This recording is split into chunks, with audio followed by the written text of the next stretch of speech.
Alright, hello YouTube. So, before we get into this video, I wanted to say I changed my editing. I put some gameplay in while I'm talking. For returning viewers, tell me if you like that compared to the old style. If not, I will go back to the old style, where I just put like a picture up of what we're talking about. And yeah, so I hope you guys enjoyed this video. Now let's get into it. When you play the Game of Thrones, you Subscribe and like. or you die. There is no middle ground.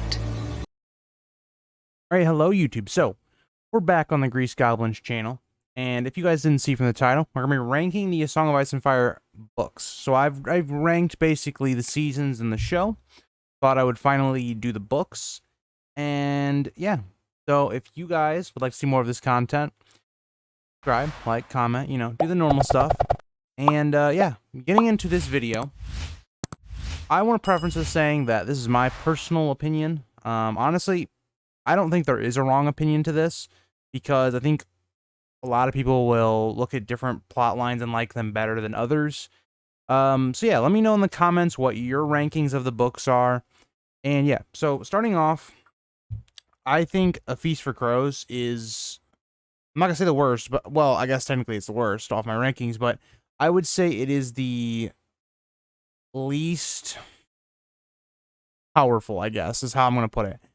But A Feast for Crows basically focuses on the Cersei and, you know, Jaime, so the twins. Basically, Brienne focuses a lot on the Ironborn as well as the Dornish. We get introduced to a lot of new characters in this book, and a lot of people see that as a weakness of this book, because of we're not focusing on a lot of the important characters, or maybe some of these plots are just kind of drawn out. I actually like it. I think George took a big step with this book. I prefer other stuff, but it's still really good. I love all the stuff they do with Dorne. The show did it all wrong, didn't do it justice, but everything with Arianne is really good. I think the Ironborn stuff with Euron is extremely good, and Euron's such a good and complex villain, heading into, you know, wins. But yeah, I have it ranked at number 5. Just based upon, you know, a few things, just a few minor things. But yeah. And like I'm going to say with all these books is, it's not that things are worse, it's the books are better as we go up this list. There are things I like about the books more. That's why it's hard, because when I rank the seasons, it's more or less me ranking the seasons upon how bad they are, not about how good they are. Because, for instance, season 8, I can say, yeah, it's terrible, okay? And I can say all the negative things about it. But with the books, it's really hard, because I really do love the books, and there's not a lot that I look at and go, yeah, this is kind of bad. A lot of this is bad. I don't know why we did this. I actually do like a lot of it. So, moving on to number 4. So, number 4 is going to be A Dance with Dragons. This was the latest book, and hopefully we get Winds soon. And if Winds comes out when you're watching this, thank God, because we waited way too long. But A Dance with Dragons, I think, is slightly better than Feast for Crows. It has some of the same themes of ruling and such, but I really do love the Fagon stuff with Tyrion. I love that. I think it's really good.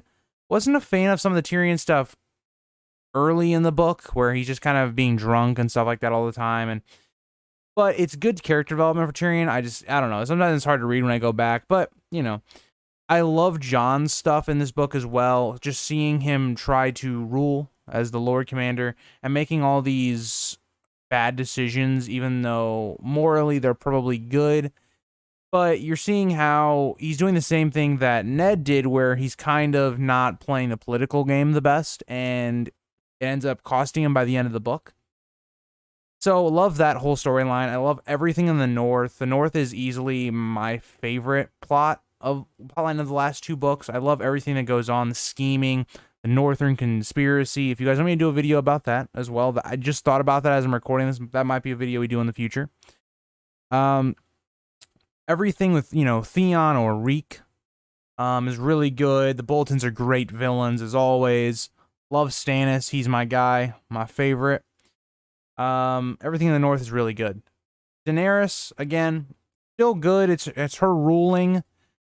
trying to figure out, the Sons of the Harpy and all this stuff, and it's really good. And I'm someone that actually does like seeing the flip side of, we went from a lot of war books to peacetime, well, kind of peacetime, where these people are trying to rule, and how the struggles of that and how they balance, making the people happy, but also doing what's right for the city to run and what they think is right. So I really like Daenerys as well. And I'm not a huge Daenerys fan, but I do like her in this book. I think she's good. And yeah, just a lot of stuff like that I really do like. I also didn't even, get to say, I like where Tyrion goes after the Fagon stuff. I think that's really good. And I think this book does a fantastic job setting up wins, which is why I think all of us are so excited for that book, if it ever does come out. I hope it does. Because it put a lot of characters in really cool situations leading into the next book. Because Dance with Dragons is not a big payoff book where we have all these amazing things happen. So, a clash or a Storm of Swords. Basically, you have the Red Wedding, you have Joffrey's death, you have Tyrion, leaving, we have all these big climaxes, and then the next book picks up after that, reacting to a lot of these things and how our characters go. I feel like we are, this Dance with Dragons did that, where it's setting up wins to be like a Storm of Swords. But for all those reasons, I do like this book, but I think there are better. So number 3, I have the OG, a Game of Thrones. I just got done rereading it for, I don't know, maybe the fifth or sixth time. Just got done rereading that. Fantastic entry book. It is a fantastic introduction into the series. I feel like it does a great job of introducing you to all the different characters, the setting, the main themes, the conflicts. It's just so good, and I think it does a great job of doing all this information while not overwhelming you. Because there's so much going on that, yes, this can be an overwhelming, book or book series. But I think it does about as good as you can do. And what I think is even, remarkable, even about the whole series, like I've said, I've read these books multiple times. I'm still learning things as I go back, because there's just so much there that George writes and makes that is fantastic. And I think everything with Ned in King's Landing, the political maneuvering, how the game is played, all that is fantastic. If there's any knock, I would say, on this book that I could even kind of think of, would be maybe some of the Bran and maybe Sansa chapters where they just kind of feel a little slow, especially on rereads. But I think they do a great job, like I said. Don't have a lot of hate about this book. This book's also the shortest book of the series, so that's, just a little tiny thing. There's not as much in this book as other ones. But, yeah, that's how I look at a Game of Thrones. I think Game of Thrones is a perfectly fine book. If it's your favorite, I wouldn't even blame you. But I have a bias, and we'll get there. So, number 2 is going to be, I feel like, a shock, because I think most people have the number 1 all the same. I think most people like one book over all the others. But number 2 is going to be A Storm of Swords for me. So, I am somebody that watched the show before I watched books. And that might be a big reason why I'm more of I like A Clash of Kings better than A Storm of Swords. Because of a lot of the payoffs, like the Red Wedding, a lot of this stuff, I knew it was going to happen because I was reading the books after the show. But it is so good. Like, don't get me wrong. I understand why this is people's favorite book.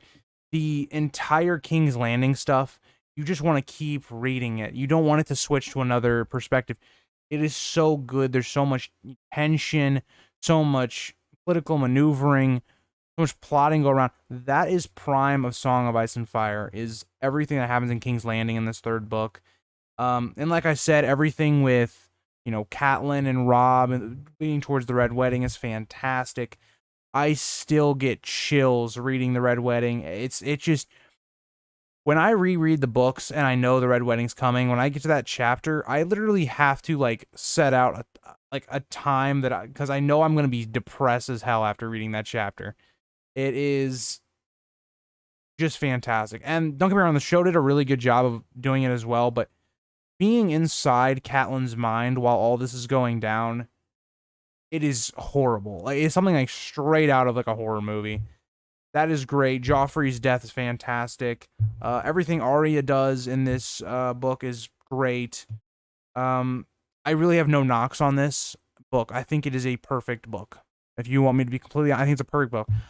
I think the book after it, I like more because of a certain plot line, because I'm biased, which you're allowed to be when you're doing your favorite books. But I just want to give you guys that, little thing. But yeah, I really love this book. It's fantastic. Tywin's great in this book. I can't think of a negative thing to say about this book. It's remarkable, in my opinion.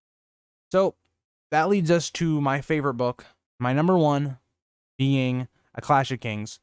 So there's a few reasons this is my number one. First of all, my number one is my number one because of Stannis. So when I watched the show, I always liked Stannis. I thought he was a cool character and stuff, and I always thought he was the rightful king, and I was always like rooting for him to win and stuff. But he became my favorite character reading the books. He's such a fascinating character. Him and Davos and that whole plot line is some of my greatest memories of reading the books. They just deal with a lot of really awesome themes. The themes of, what is, one bastard boy to a kingdom and all that. I know that doesn't happen in this book, basically, but it's those themes that they start with and planting the seeds of in this book. And everything with Stannis is, great. How he's kind of using Melisandre, because he doesn't really believe in her powers and all this in this book, and our introductory into Stannis. But you see why he's kind of doing it and stuff like that. And Davos is fantastic in this book. It's so intriguing to just listen to their conversations or what's going on in Davos's head while these meetings are going on. And not only that, you also have, basically Catelyn with, going to Renly's camp, which I think is really cool to see. And, the War of the Five Kings is just so intriguing because you have so many different groups of people going after one thing. In certain cases, it's different. Like, Robb doesn't really want the throne, but, it's just so intriguing to me. Just watching Robb and seeing a lot of the mistakes that he makes that lead to his death in the next book. It's really cool to see. And it's really good to see when you watch the show, right? Or you read the books for the first time. Some of these things you don't pick up on, what mistakes Robb was making. And then you reread it and you go, yep, there was a big one. There was a big one, Robb. I don't know why you sent Theon back to the Greyjoys. But yeah, it's a really good book. Arya stuff is, I'd say Arya's at probably my favorite of the entire series in this season. Tyrion is at probably my favorite in this season. I think it's between this season and season 3, or not season. I keep saying seasons, but this book or the next book, it's remarkable. Everything in King's Landing is fantastic. Everything with Stannis is fantastic. Everything with the Robb Catelyn plotline, fantastic. Jon in this book is super good. I love everything with Jon in this book, and it's just really good. I have nothing bad to say about the last two, basically number 1 and number 2. Like, there's little things I can pick out of, like, the other 3 I mentioned, but really love this book. Let me know what you guys think about my ranking. Tell me what you guys think and what your rankings are, and subscribe. Like, comment for more of these videos.